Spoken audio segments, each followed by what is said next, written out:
تخيل كده إنك تقوم الصبح تبص في المراية تلاقي وشك بيختفي قدامك حتة حتة. وده مش فيلم رعب، دي قصة حقيقية حصلت فعلا سنة 1932 لرجل أمريكي اسمه إيبن بايرز. إيبن وقتها ما كانش شخص عادي، ده كان مليونير معروف، بطل جولف مشهور، وواحد من رجال المجتمع الراقي في أمريكا. فلوس، شهرة، صحة، حياة ناس كتير كانت تحلم بيها. لكن كل ده انتهى بطريقة أبشع من أي كابوس. القصة بدأت سنة 1927 لما وقع في ماتش جولف واتصاب في دراعه. الإصابة ما كانتش خطيرة، لكن الدكتور وقتها كتب له على علاج جديد الناس كلها كانت مبهورة بيه، حاجة اسمها رادي ثور. والعلاج ده كان عبارة عن مياه فيها مادة الراديوم المشعة. في الزمن ده الناس كانت شايفة الراديوم معجزة علمية. أي منتج فيه كلمة مشع كان بيتباع على إنه سر الشباب والطاقة والصحة. شركات كتير استغلت هوس الناس بالعلم وبدأوا يحطوا الراديوم في كل حاجة تقريباً، معجون أسنان، كريمات، وحتى مية للشرب. إيبن شرب أول زجاجة وحس فعلاً بطاقة غريبة، فبدأ ياخده كل يوم، وبعد شوية بقى يشرب 3 زجاجات يومياً لمدة سنين. المرعب إنه ما كانش شايف إنه بيأذي نفسه، بالعكس كان مقتنع إنه بيقوي جسمه، لدرجة إنه بقى يديه لأصحابه ويقنعهم يجربوا.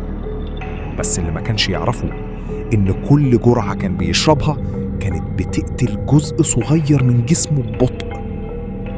بعد حوالي 3 سنين الكارثة بدأت. في الأول صداع شديد وتعب غريب، بعدها أسنانه بدأت تقع واحدة واحدة. مش بس كده، الفك نفسه بدأ يتحلل. الأطباء وقتها اتصدموا لأنهم أول ما لمسوا عظم الفك لقوه بيتفتت بإيديهم كأنه طباشير قديم. لثته كانت بتنزف باستمرار وريحتها كانت بشعة بشكل غير طبيعي. كل يوم كان يصحى يلاقي جزء جديد من وشه بيتاكل. عظمة خده بدأت تتشقق، ثقوب ظهرت جوه فمه، والراديوم فضل يضرب في عظامه من جوه لحد ما بقى هيكل جسمه كله بيتاكل وهو لسه عايش. الأسوأ بقى لما عملوا له فحوصات اكتشفوا إن جسمه نفسه بقى مشع، يعني حرفياً جسمه كان بيطلع إشعاع، حتى أنفاسه ولعابه كان فيهم مواد مشعة. الأطباء وقتها قالوا إن حالته من أغرب وأبشع الحالات اللي شافوها في حياتهم. وفي آخر أيامه الألم كان لا يوصف، كان بيقعد في أوضة ضلمة طول الوقت وجسمه ضعيف جدا لدرجة إنه ما كانش قادر يتحرك. وفي مارس سنة 1932 إيبن بايرز مات أخيراً بعد عذاب مرعب استمر شهور. لكن الرعب الحقيقي جه بعد الوفاة. لما فتحوا جثته اكتشفوا إن أجزاء كبيرة من جمجمته اتحللت بالكامل، وفي تقارير قالت إن عظامه فضلت مشعة حتى بعد دفنه بسنين طويلة. القصة قلبت أمريكا وقتها.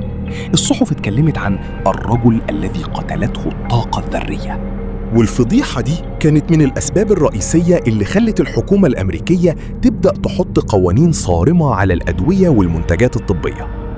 أغرب حاجة في القصة كلها إن إيبن ما كانش بيجرب مخدرات ولا حاجة ممنوعة، ده كان فاكر إنه بيتعالج، وثق في العلم وقتها، فالعلم المزيف قتله بطريقة بطيئة وبشعة جدا. ومن يومها قصة إيبن بايرز بقت واحدة من أكتر القصص المرعبة الحقيقية اللي تثبت إن أخطر حاجة ممكن تقتل الإنسان مش السم، لكن الوهم لما يلبس شكل الحقيقة. ما تنساش تعمل لايك وشير الفيديو ونورني بفولو للقناة وقول لي رأيك في الكومنتات. من رأيك في قصة زي دي؟ لو حد بدأ جسمه ينهار من علاج الدكتور وصفه له زمان وكان كل الناس شايفاه آمن، تفتكر اللوم هنا على مين أكتر؟ على الأطباء اللي وصفوا علاج ما كانوش فاهمين خطورته، ولا على الشخص نفسه اللي كمل فيه رغم إن جسمه بدأ ينهار قدامه؟ بس